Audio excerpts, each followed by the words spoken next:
국회 원구성 상임위원장 배분 법정 시한이 바로 오늘입니다. 국회의장과 여야 원내대표가 휴일 회동했지만 평행선인 서로의 입장만 확인한 채 마무리됐습니다. 박병석 의장은 각 당에 오늘까지 상임위원 선임 요청안을 내라면서 원구성을 위한 권한 행사 가능성을 시사했습니다. 우철희 기자입니다. 휴일 오후 여야 원내사령탑이 다시 만났습니다. 화기애애한 표정과 달리 회동을 주선한 박병석 국회의장의 어조는 단호했습니다. 지금은 설득할 때가 아니라 양보할 때라면서 원구성, 즉 상임위 배분 법정 시한을 준수하라고 여야 모두를 향해 압박했습니다. 심각한 국가 위기 그리고 절박한 민생 문제를 우리 국회가 조속히 해결할 수 있도록 원구성 협상을 법이 정한 기한 내에 마무리해 주실 것을.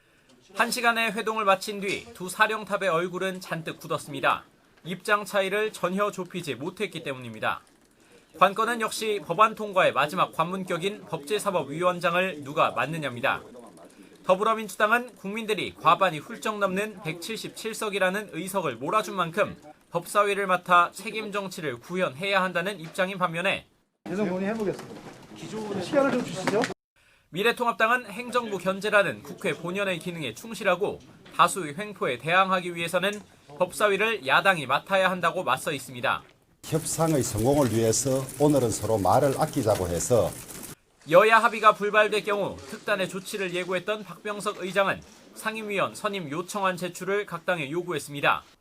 국회법에 따른 국회의장의 상임위 강제 배정 가능성을 시사한 것으로 조속한 원구성 마무리를 위해 직접 역할을 하겠다는 것으로 풀이됩니다.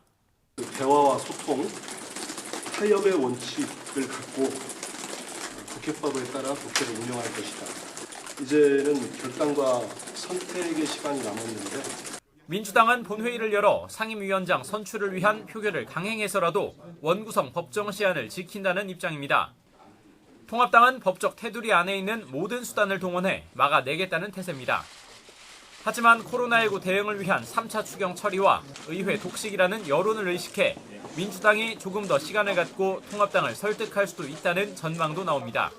YTN 우철입니다.